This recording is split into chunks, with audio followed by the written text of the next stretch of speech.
Bonjour à tous, c'est Jean Brestivan, vous êtes sur Réflexion Santé Naturopathie, la chaîne où on propose des réflexions approfondies mais aussi des témoignages comme vous allez le voir ici. Alors, sur ce podcast ou cette vidéo, si vous êtes sur YouTube, vous allez assister donc à une conférence de fin d'études de Katia qui est une de nos élèves et qui va décrire son parcours qui l'a conduite à une guérison d'une maladie dite incurable, on appelle la spondylarthrite ankylosante. Alors, pour ceux qui ne connaissent pas ou qui ne se sentent pas concernés, je vous invite à aller vraiment au bout de cette vidéo, de ce podcast.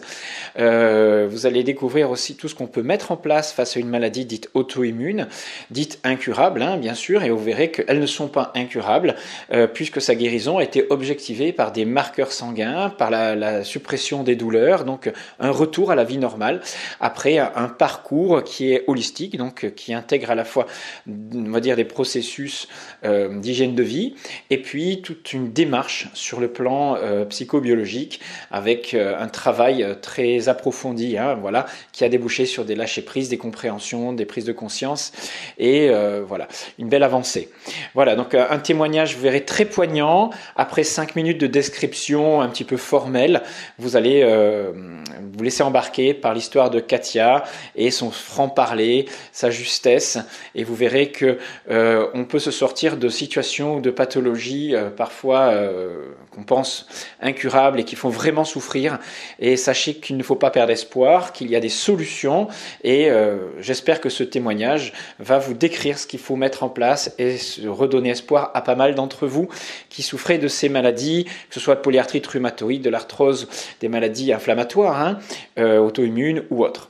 Voilà, je vous laisse avec Katia. Sachez juste que vous pouvez retrouver nos formations, obtenir des formations en audio avec des documents, ou suivre nos formations en direct en visio. C'est tout à fait possible. Renseignez-vous sur alsacenaturo.com ou contactez-moi directement à mon adresse mail jbnaturo@orange.fr. Allez, bonne écoute avec Katia.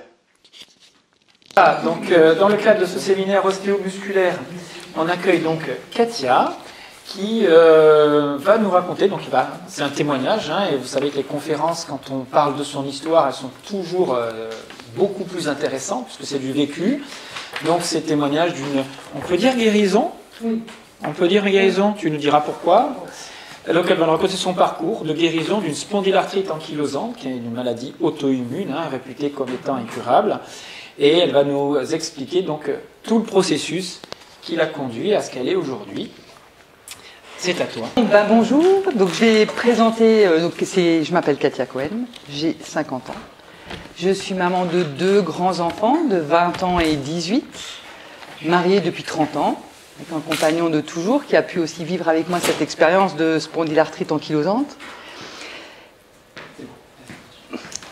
Et donc je vais effectivement vous parler un petit peu de mon parcours et comment est-ce que cette maladie, je pense maintenant à distance, je peux dire qu'elle m'a fait grandir. Vraiment à distance. Quand on y est, ça va se définir un peu comme ça. On va la définir, on va faire un petit point sur l'approche allopathique de la maladie, un peu mon parcours et l'approche naturo. Alors l'étymologie quand même de la spondylarthrite ankylosante, ça vient du grec spondylos qui veut dire vertèbre et de la racine arthro, arthrite qui désigne l'atteinte articulaire. La spondylarthrite ankylosante appartient au grand groupe des spondylarthropathies. C'est un rhumatisme donc inflammatoire, évoluant par poussée qui affecte essentiellement donc la colonne vertébrale. C'est un rhumatisme, est une maladie donc qui touche l'appareil locomoteur, les os, articulations, muscles, tendons, ligaments, et elle est auto-immune. Alors, une maladie auto-immune, je rappelle, ça résulte d'un dysfonctionnement du système immunitaire conduisant ce dernier à s'attaquer aux constituants normaux de l'organisme. À côté de l'atteinte de la colonne vertébrale, la plus fréquente, peuvent s'observer d'autres manifestations comme des arthrites, les tendinites ou même des atteintes oculaires comme les uvéites. La dysbiose et la maladie du tube digestif, donc ça c'est un déséquilibre de la biodiversité de notre flore intestinale. C'est l'inflammation de la spondylarthrite qui peut conduire à ça. Ça peut avoir comme symptômes des diarrhées, des constipations, des ballonnements, un déficit immunitaire ou troubles de la digestion. L'imperméabilité de l'intestin est également une possibilité dans cette maladie, voire sûrement. Ça, c'est quand la mucose intestinale est altérée, inflammée par la porosité, et la porosité peut s'installer. Ça devient une passoire, on a un intestin qui devient une passoire, qui laisse passer des macro-organismes, des macromolécules et des composants toxiques. Ça peut aller vers du coup une intoxication sanguine, un processus inflammatoire chronique, et donc du coup des troubles du système immunitaire, et ça s'alimente comme ça. L'approche allopathique de la spondie, ça donne ça. Donc pour poser un diagnostic, il faut souvent du temps. C'est une maladie qui est fantôme.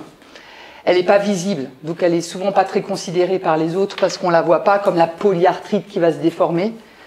Il faut souvent associer plusieurs éléments, des symptômes cliniques, des raideurs, des douleurs, souvent nocturnes, radio, scanner, IRM de contraste, bilan sanguin.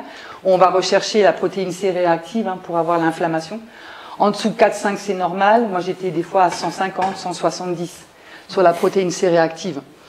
Donc on va rechercher le gène HLA-B27 que j'ai, que mes sœurs ont, mais qu'elles n'ont pas déclenché la maladie non plus. Mais voilà, qui est un marqueur, on le retrouve souvent chez les patients.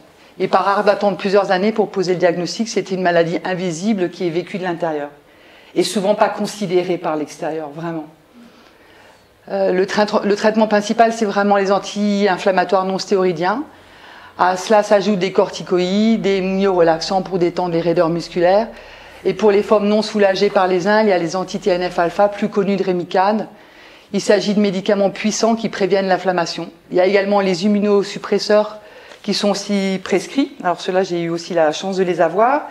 Pour certains, peuvent détruire les défenses immunitaires du corps. En pratique, cela peut tuer les cellules de la moelle osseuse qui produisent des globules blancs. Ce sont des traitements utilisés en chimiothérapie contre le cancer et en particulier méthotrexate, que j'ai eu, qui est un dérivé du gaz moutarde. Il a été utilisé pendant la guerre 14-18. Intéressant. Et ça ne m'a pas soulagée d'ailleurs. Alors quand on a de la chance, on a aussi quand on a de la chance, le rhumato ou le médecin peut vous proposer de la kiné, quand il pense, et des groupes de soutien pour les malades de spondylarthrite. Quand le diagnostic est posé, on peut aussi bénéficier de l'affection longue durée, l'allocation longue durée. Elle permet des soins remboursés à 100% par la Sécu et d'obtenir l'allocation adulte handicapé. C'est vraiment une fausse bonne idée parce que ça vous empêche à vie de souscrire un crédit à votre nom, à acheter une maison ou à acheter une voiture, ce qui a été mon cas. Comment ça s'est passé un peu pour moi? Donc pour ma part, le diagnostic est tombé en 99, j'avais 26 ans. Ça faisait déjà 2-3 ans que j'étais dans des douleurs diffuses dans le dos, en particulier des douleurs nocturnes. Je dormais extrêmement mal. Je me réveillais en fin de nuit, 3h30, 4h. Et une fois que j'étais dérouillée, ça pouvait fonctionner. J'avais un dérouillage matinal qui était très long. Chez moi, il y a eu vraiment un facteur de déprime qui s'est installé dans la durée parce que le sommeil n'était pas réparateur du tout. J'appréhendais en plus, j'étais fatiguée, j'appréhendais d'aller me coucher parce que je savais, donc j'alimentais aussi ça, que j'allais me réveiller en fin de nuit. Alors le jour du diagnostic était plutôt épique, je m'en souviens assez bien. Donc après une batterie d'examens, j'avais rendez-vous avec un rhumato à l'hôpital de Haute-Pierre à Strasbourg. Et j'ai dû à peu près passer 10 minutes dans son bureau, pas plus. Et il m'a dit, j'ouvre les guillemets, « Madame, vous avez une spondylarthrite ankylosante, vous n'en mourrez pas, mais vous vieillirez mal. » En décodage biologique des maladies, je pense qu'à cet instant précis, j'ai fait ce qu'on appelle un conflit de diagnostic et de pronostic et de tout. J'ai tout fait. Et là, il m'a tendu une brochure, la spondylarthrite en 100 questions, et m'a fait sortir. Je comprenais même pas le mot, c'est la première fois que j'entendais spondylarthrite ankylosante, ça s'écrit comment Et je suis partie avec ce magazine, pas simple. Et toutes les fois où j'avais des rendez-vous chez les médecins, etc., j'étais accompagnée, et ce jour-là, j'étais seule. Bon, j'imagine que c'était pas pour rien. Donc par la suite, je me suis adressée à un rhumatologue dans le privé, parce que c'était pas suffisamment... J'étais chez un rhumatologue, une rhumatologue en privé, qui finira par me jeter de son bureau parce que j'avais tendance à poser un peu trop de questions. Je voulais savoir ce que c'était le méthotrexate, je voulais savoir ce que c'était la salzopyrine, parce que je disais les effets secondaires qui étaient sur des feuilles, et je voyais stérilité. Je me suis dit, j'avais bien envie de faire un bébé ou deux, enfin voilà. Et donc elle s'est vraiment mise en colère et elle m'a dit que c'était elle qui savait, et que c'est elle qui savait ce qui était bien pour moi, et que si j'obéissais pas, il fallait que je prenne la porte. Bon, du coup, j'ai pris la porte. De là débute pour moi vraiment une période extrêmement longue de colère, mais qui me caractérise encore un petit peu par moment, mais ça va mieux, hein, je vous assure, ça va. De solitude et d'incompréhension et des douleurs diffuses qui ne me quittaient pas. Vraiment, la colère, elle a été... Et dans cette période, donc le médecin généraliste qui pensait bien faire m'a mis en ALD. Du coup, j'étais en affection longue durée. C'est qu'après coup que j'ai su que ça m'empêchait de faire plein de choses. Je me suis aussi inscrite à une association de spondylarthrite parce qu'on le conseille là-dedans. Donc je me suis dit, je vais me faire aider par des gens qui sont malades. Et j'ai fini pareil par être mise dehors avec mon deuxième article, parce que j'ai fait 2 articles, un sur grossesse et spondylarthrite, donc là c'était plutôt ok. Et j'ai fait un deuxième article quand j'ai découvert l'alimentation signalée, que j'avais un peu moins mal. Et cet article n'a pas été diffusé dans le magazine de l'association et il m'a été renvoyé avec le chèque. Sur le coup, j'ai pas trop compris. Et j'ai compris plus tard que cette association de malades de spondylarthrite était financée par les laboratoires pharmaceutiques. Donc c'était un peu compliqué de pouvoir expliquer qu'on pouvait peut-être aller mieux avec l'alimentation.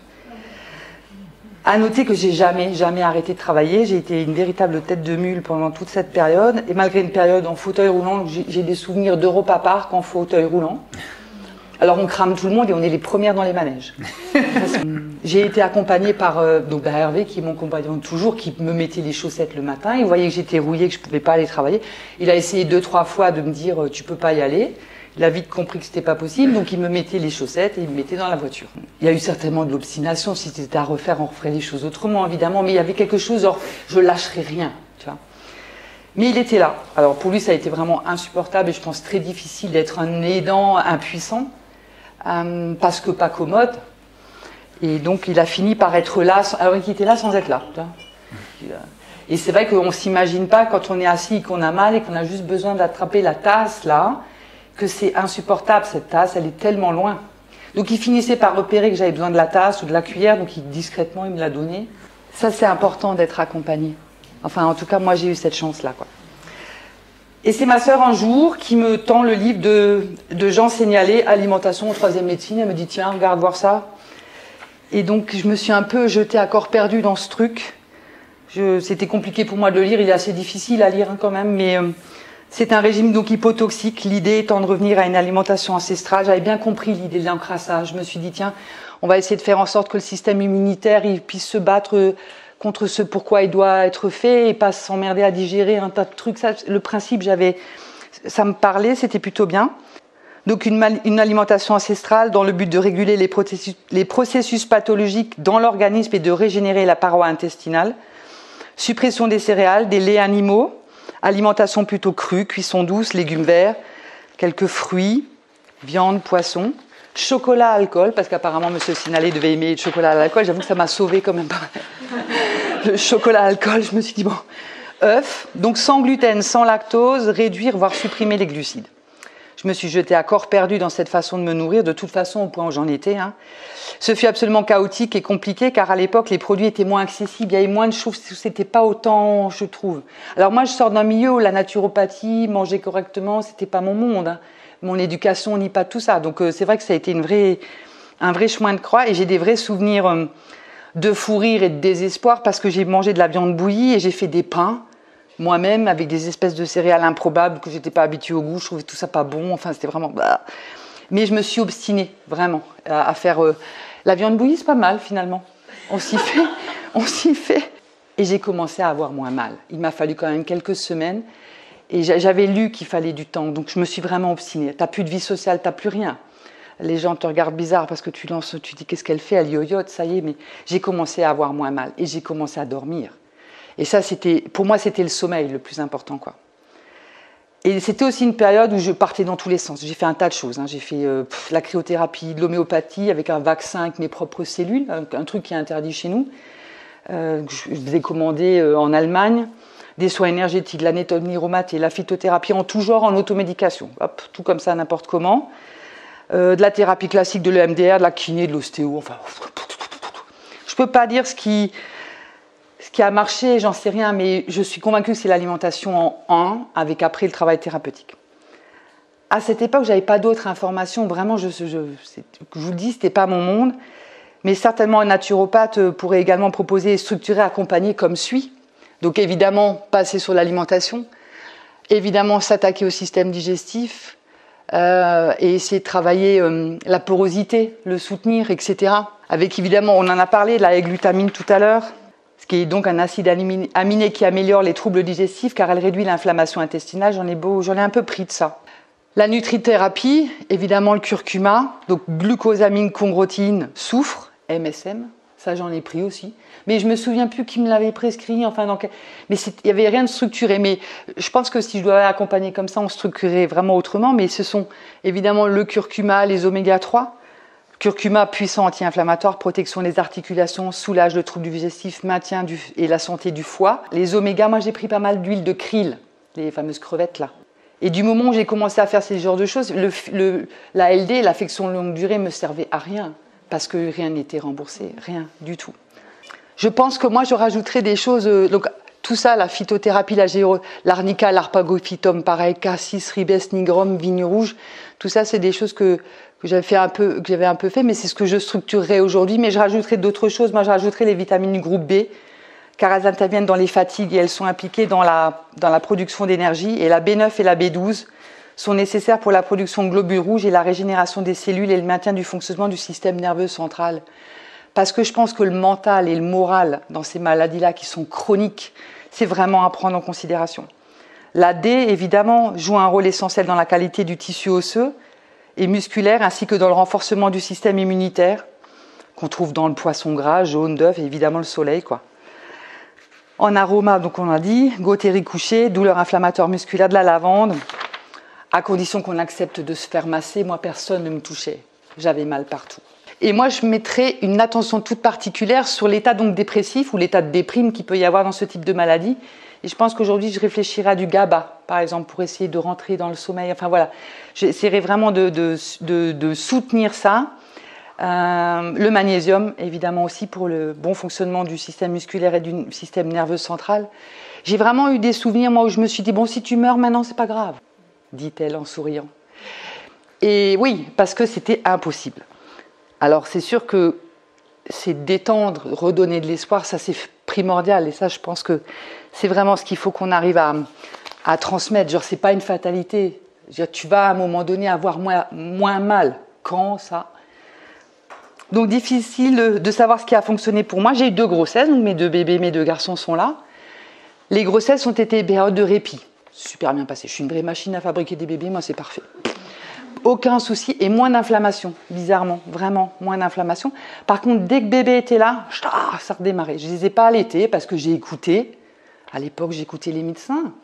Ils m'ont dit je ne peux pas allaiter. Je reprenais du Biprophénie, des ampoules d'Acupan. Donc moi, j'ai fonctionné à l'ampoule d'Acupan aussi, donc qui est quand même de la morphine ou de l'opium, ou je ne sais pas ce que c'est exactement. Et toutes sortes de médicaments anti-inflammatoires. Donc j'ai jamais allaité mes enfants. Ce qui reste, on va dire, peut-être un regret. Mais bon, c'est comme ça. De toute façon, j'avais tellement mal, je n'avais pas envie de les arrêter. Si, le deuxième, je l'ai allaité 8 jours, il m'a explosé un sein. Donc j'ai après arrêté, donc je me suis dit, bon, ça sert à rien. J'étais déprimée, ça n'allait pas. Donc le sport, évidemment, le sport. Concernant mon corps, hormis la kinésithérapie et l'ostéopathie, j'ai rien fait. Je n'ai strictement rien fait. Je me suis mise sous une cloche, j'ai obéi à ce qu'ont dit les médecins.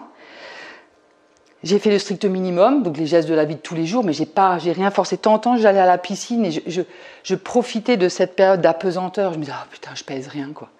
Et dès que je sortais de l'eau, je refaisais un quintal et demi. Enfin, cette douleur, elle était vraiment absolument terrible. Mais sachant aujourd'hui ce que j'apprends depuis 2 ans, 3 ans, les choses seraient évidemment bien différentes, bien différentes. Et de réussir à garder quand même du mouvement.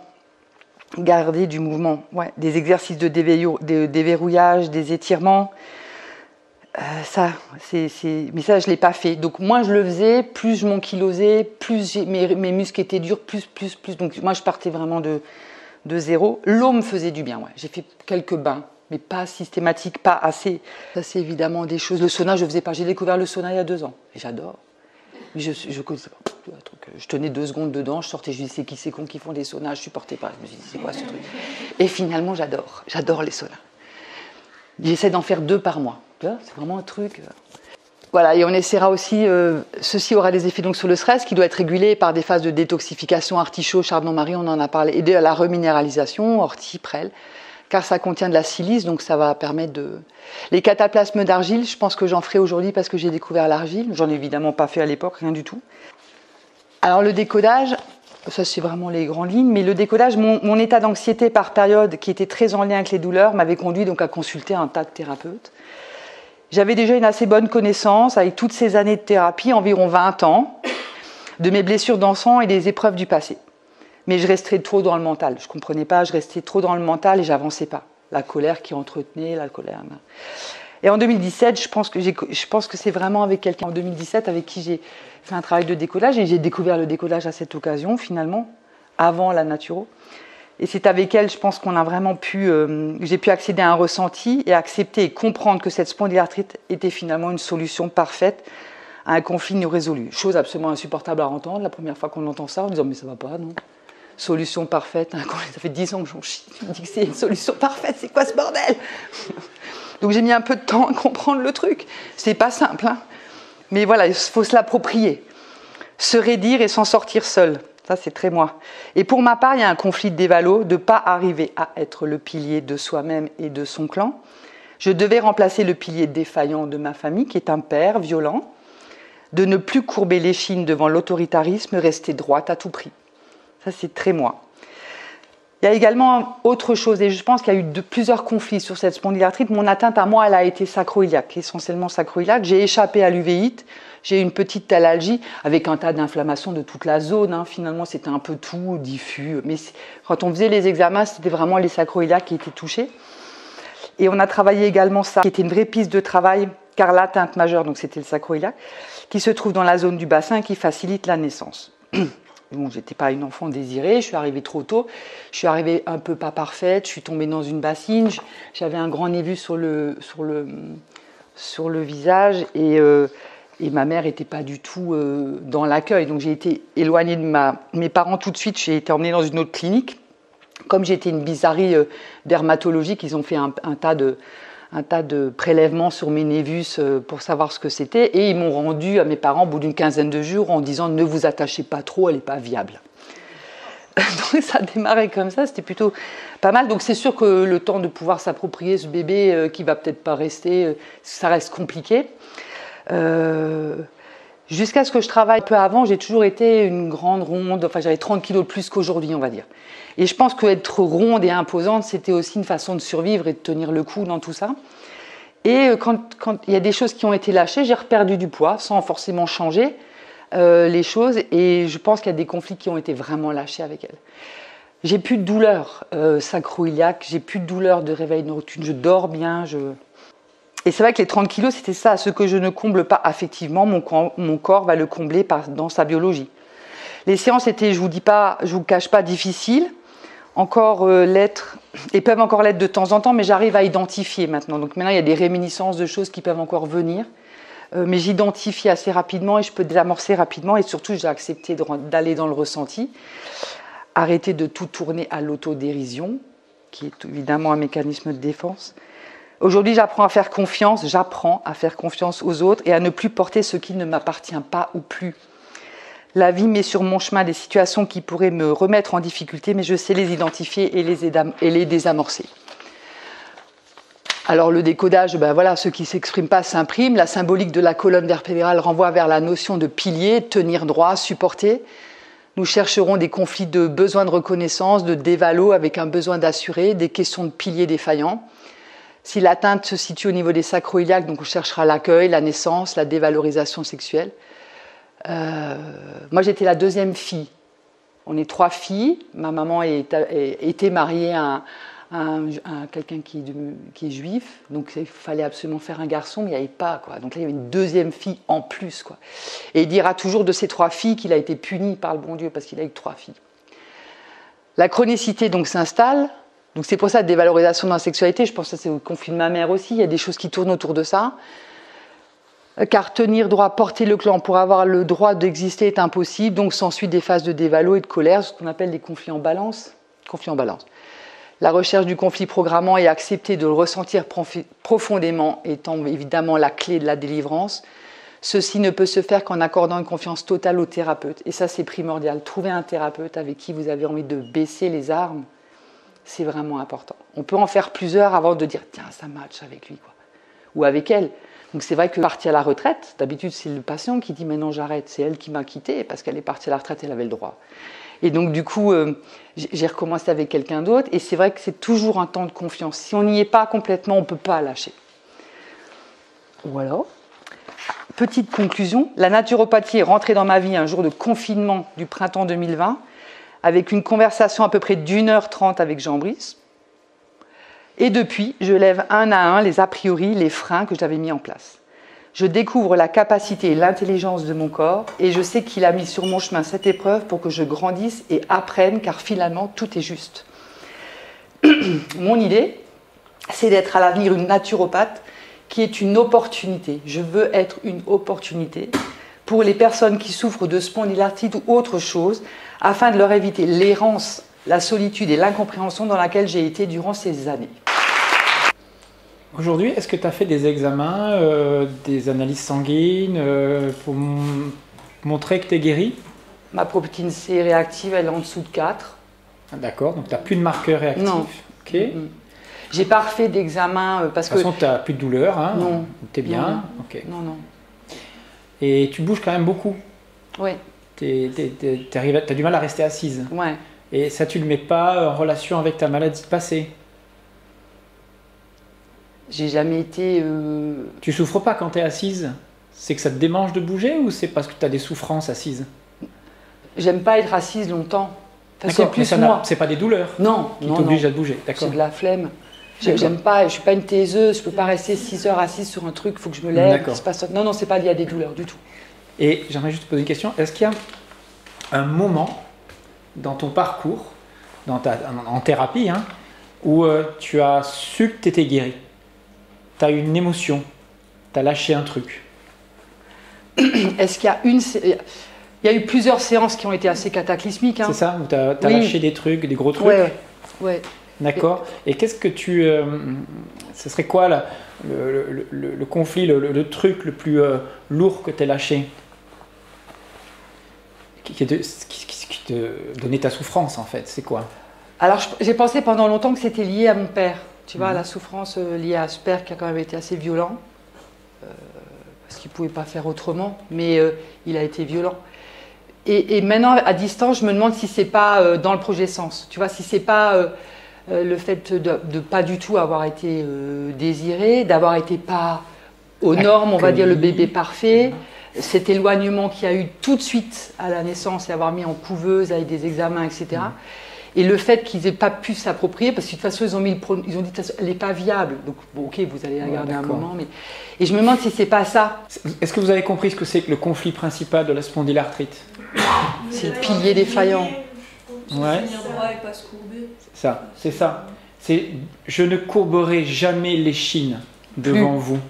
Je ne courberai plus l'échine. Oui, ça c'est plus juste. Donc ça veut dire quoi ça? Je me soumettrai pas. Voilà, je me soumettrai pas. Donc quand vous êtes comme ça, vous basculez dans quoi? L'obstination. Non, mais je veux dire au niveau du tempérament, c'est féminin ou c'est masculin? C'est masculin. C'est masculin, d'accord? Et vous sortez de l'affect. Hein, dans la violence et tout ça dans laquelle tu as grandi, l'affect, c'est souffrance, comprenez? Elle n'a pas accès à ça. Donc elle va basculer dans son masculin et qu'est-ce qu'elle va en faire après dans sa vie de ça? Tu as réfléchi à ça? Ben, je pense que tu as tout compris. Hein, ton métier, qu'est-ce que tu fais comme métier? Moi, je suis assistante sociale au profit des gendarmes et j'interviens sur toutes les violences dans la famille. D'accord, vous comprenez qu'elle se soigne encore à travers son métier, qu'elle ne l'a pas choisi, hein, bien sûr. Et, mais ce que je veux dire, c'est que tant que vous restez dans votre masculin, tant que vous restez dans cette forme de résistance, vous voyez, dans laquelle elle a été à un moment, parce que c'était sa survie qui était en jeu. Quand vous avez un père violent, ben, il n'assure pas le rôle de pilier, vous pouvez compter sur personne. Donc elle a tout pris pour elle. Elle dit, c'est à moi maintenant de tenir le coup pour le clan, pour tout le monde, quoi. Et tu fonctionnes comme ça, c'est-à-dire que c'est toi qui continues de tout porter? De moins en moins. D'accord. Parce que c'est ça ta solution en fait. Tu as compris. Hein. Mais de moins en moins. Je porte beaucoup, j'ai besoin d'être sécurisée, donc je sécurise. Mais les événements de la vie font que je porte de moins en moins. Mon deuxième fils, d'ailleurs, me fait beaucoup travailler ça. Laisse-moi tranquille, c'est ça. Il m'envoie chier avec force. Et c'est très bien. Donc si tu veux, oui, je le sais que ça. Ça reste encore difficile parce qu'il y a un fond d'insécurité. Donc quand je maîtrise pas, donc faire confiance aux autres, je sais ce que je dis là, j'apprends à faire confiance aux autres, ce qui pour moi est une vraie nouveauté. Ouais. Donc oui. Et ton papa, ta relation à ton papa, c'en est où? Plus. C'est-à-dire? Bah il fait sa retraite tranquillement quelque part. T'as coupé les ponts? Alors, il est revenu à la naissance de mon fils. J'ai eu un fils, Oui. donc voilà, il est venu, parce que là, du coup, ça devait être intéressant. Eh oui. On a eu une petite période où on s'est un peu côtoyé, mais il y avait eu 8 ans de rupture et je ne savais plus qui il était. D'accord. Et il n'y a pas eu d'explication? Tu n'as pas Si, demandé il a eu une réparation? explication. Son explication, c'est « Qu'est-ce que tu veux que je te dise? Je n'ai été qu'un con. » Point. Ce que je trouve énorme. Ah, d'accord. J'ai eu cette phrase-là. Voilà. D'accord. Voilà. Merci.